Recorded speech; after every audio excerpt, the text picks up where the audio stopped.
Oi pessoal, tudo bem? Aqui é Alexandre Angel, do canal Aprender Sempre.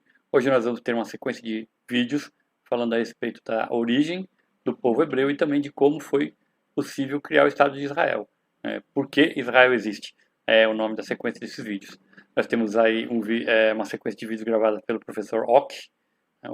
O nome dele se escreve com H-O-C, então provavelmente essa é a pronúncia. E ele traz uma questão muito interessante a respeito da demonstração dos fatos históricos, do contexto de como foi criado o Estado, da origem do povo judeu, né, do povo hebreu, e como eles chegaram até lá, naquela região da Palestina. Mas ele fala que nas suas análises ele deixa de lado a ideologia e fala apenas os fatos. Na verdade, a gente tem que atentar para o fato de que ele escolhe um viés ideológico para fazer as suas análises. Oi, esse é o terceiro vídeo da série Por que Israel Existe.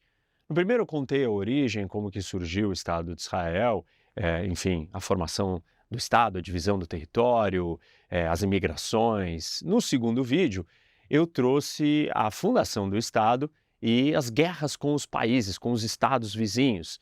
E ali as guerras eram com estados. Nesse, eu vou trazer tudo o que aconteceu desde o segundo vídeo até os dias de hoje. E eu vou falar da criação e do surgimento dos confrontos e conflitos com grupos não estatais.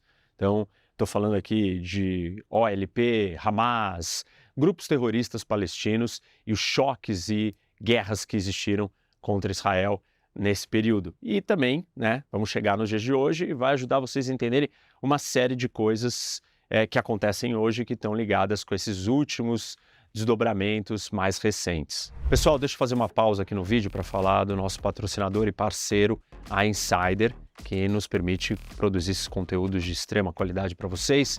E nós temos uma promoção especial do dia 13 ao 19 de novembro, que é a T-Shirt Week. Tem aqui no site descontos excepcionais, até 40%. Então, tanto masculino quanto feminino. Aqui eu estou usando uma Tech T-Shirt, que é uma das camisetas da Insider, e ela tem uma durabilidade fantástica. Essa daqui eu já tenho há meses, lavei várias vezes e ela continua como nova, sente como nova, veste como nova. Dá uma olhada aqui no site, usem o cupom ROCBF, ROC BF, e aí vocês vão ter até 40% de desconto. Tem várias cores e vários modelos, masculina e feminina. Aproveita que essa promoção é limitada e tem 40% de desconto. Dá uma olhada no site, tem outros produtos também, mas essa promoção vale a pena. Então, vamos voltar para o vídeo. Vamos lá, como eu comentei com vocês, aqui eu vou falar dos conflitos assimétricos, não estatais. Então, Israel começa a enfrentar inimigos que não são estados. E o primeiro deles é a OLP, Organização para a Libertação da Palestina, que ela é criada no Egito em 1964 e ela tem como objetivo oferecer um caminho, uma solução política e pacífica para o conflito, dando aos palestinos uma autoridade, uma administração, uma capacidade de se governar e, então, retomar os seus territórios, os territórios onde seriam o seu Estado. Mas a OLP não ficou só na atuação política, administrativa para resolver o conflito. Ao contrário, ela pegou em armas e se tornou também uma organização terrorista, que atacou alvos militares e civis israelenses na década de 60 e 70 e vários outros confrontos e ataques ao longo desse período. Até que ela chegou a operar de países vizinhos. Então ela tinha bases de treinamento dentro da Jordânia e do Líbano. Essa situação nos traz a Primeira Guerra do Líbano, de 1982. Vou falar um pouco mais aprofundado sobre ela. E, na verdade, ao mesmo tempo que Israel decide atacar o Líbano, atrás da OLP, que estava operando de dentro do território do Líbano e atacando o norte de Israel, está acontecendo uma guerra civil dentro do Líbano. Então, Israel entra dentro do território do Líbano para tentar anular a atuação da OLP, que ficava ali lançando ataques para Israel. E no dia 6 de junho de 1982, Israel lança uma grande ofensiva em direção ao Líbano, uma invasão terrestre em grande escala, em direção à capital do Líbano, Beirute, e aí os confrontos acontece em grande intensidade na capital, tem um cerco à cidade, vários bombardeios acontecem com efeitos grandes no Líbano todo, e nesse período que acontece também o bombardeio e o massacre aos campos de refugiados dos palestinos Sabra e Shatila, perpetrado pelos maronitas com consentimento das forças de defesa israelense. Depois dessa situação, tem uma pressão internacional e se chega a um acordo para que a OLP se retire de Beirute e, na verdade, do Líbano. Com a evacuação, então, final dos palestinos, Israel acabou ocupando e controlando uma faixa, que é essa faixa riscada nessa linha em vermelho aqui, dentro do Líbano, até o ano 2000. Desde 82 até 2000, ocupou essa faixa de território dentro do Líbano, né? Aqui embaixo da linha vermelha está Israel, como uma faixa de segurança para evitar que, enfim, organizações terroristas pudessem chegar e usar e estar próximo de Israel aqui direto na fronteira. Avançando 5 anos na história, em 87 acontece a primeira intifada. Intifada em árabe quer dizer rebelião, revolta popular, e ela é uma revolta que acontece por parte dos palestinos, insatisfeitos com a situação, com a falta de controle do seu território, com as condições econômicas, com a não paz, né, a não solução do conflito, e aí eles partem para as ruas para confrontar a polícia, o exército, greves, uma série de distúrbios. O estopim dessa primeira intifada foi em 8 de dezembro de 1987, com um acidente de trânsito.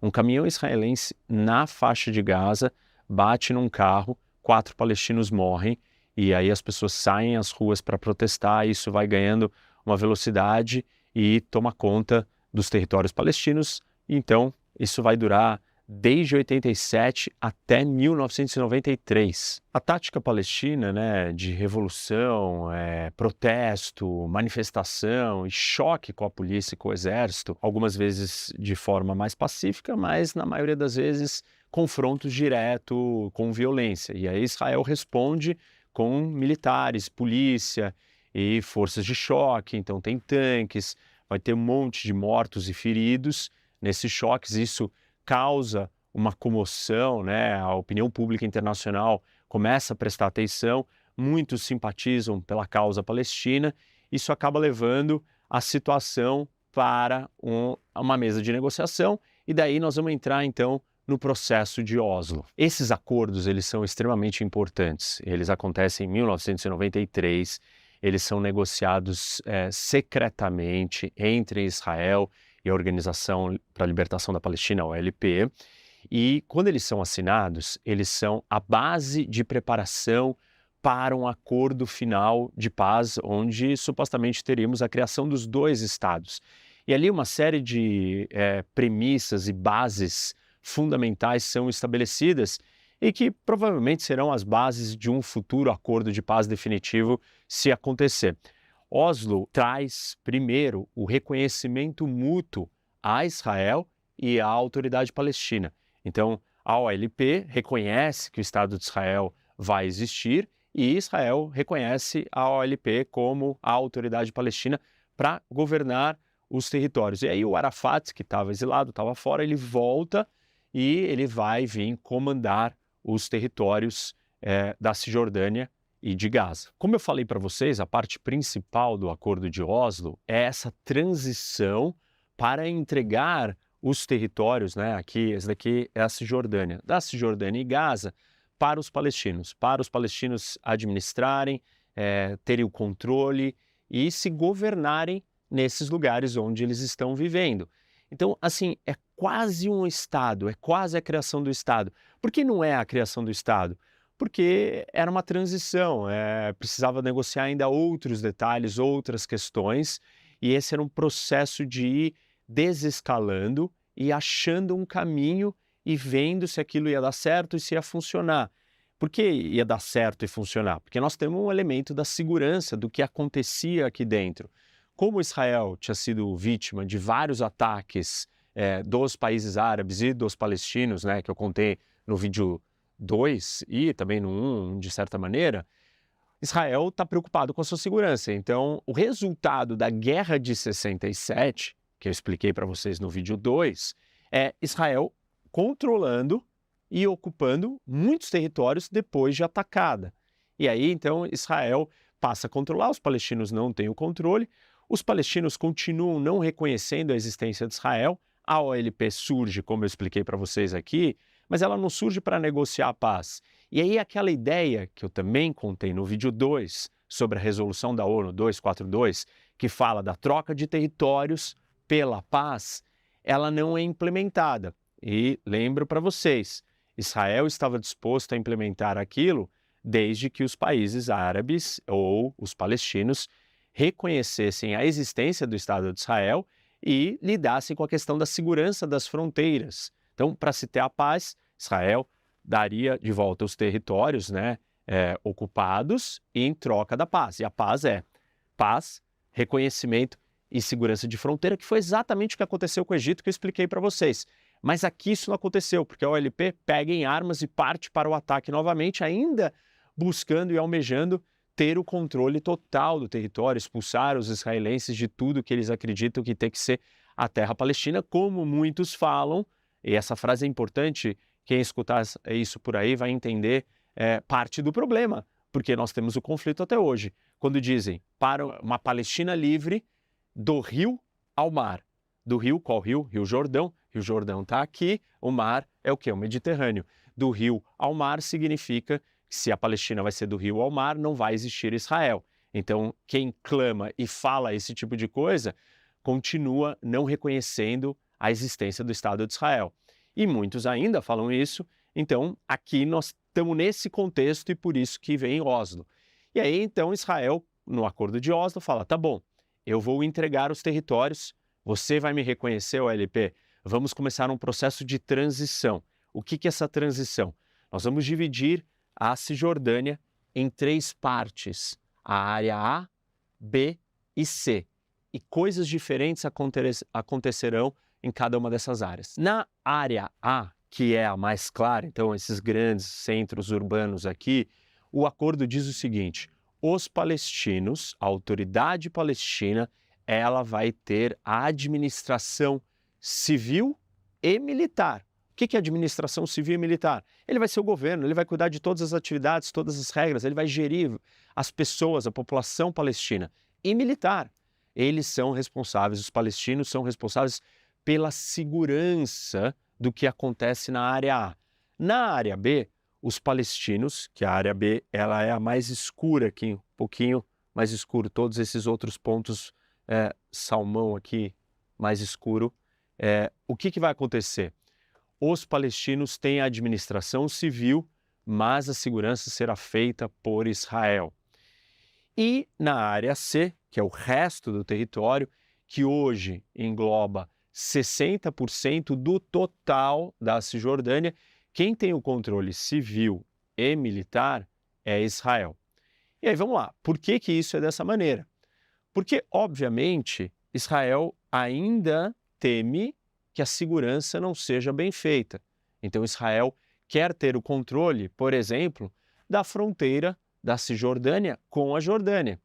A mesma preocupação e o mesmo problema que a gente assiste hoje em Gaza, como é que o Hamas tem tantas armas em Gaza? Essas armas chegam pela fronteira com o Egito. Israel não tem controle dessa fronteira. Então, para evitar que a Cisjordânia se torne uma grande base de ataque contra Israel, Israel precisa controlar a fronteira com a Jordânia. Então, muitas dessas áreas aqui são áreas de controle israelense. Isso é um problema a ser resolvido num acordo final de paz e não vai ser tão fácil de resolver, porque Israel vai ter sempre essa preocupação. E aí eu volto para aquele texto da Resolução 242, lembra? Fronteiras seguras. No Egito, isso foi resolvido com a criação também de faixas onde os egípcios não podem trazer o seu exército próximo à fronteira. Aqui é algo parecido que Israel vai exigir, que os palestinos estejam desmilitarizados e que essa fronteira seja controlada por Israel. Então, de alguma maneira, num acordo final, Israel vai ter que ter presença aqui no Rio Jordão para evitar que armas sejam trazidas aqui para dentro, por razões estratégicas e geopolíticas muito mais complexas que eu conto no vídeo aqui do canal. geopolítica de Israel. Eu explico exatamente por que Israel não pode permitir que a Cisjordânia vire uma base de ataque como Gaza é para o Hamas hoje.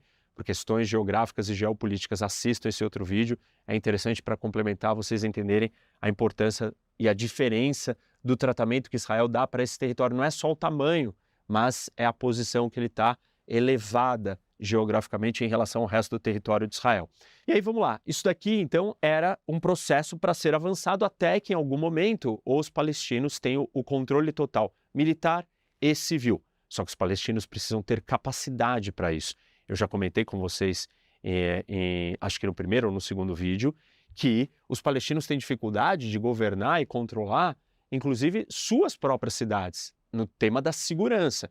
Porque é óbvio, são instituições fracas, você está lidando com inimigos poderosos e muito violentos, são organizações terroristas. Imagina o que a gente conhece aqui no Brasil, que o Estado brasileiro tem dificuldade de lidar com as organizações criminosas.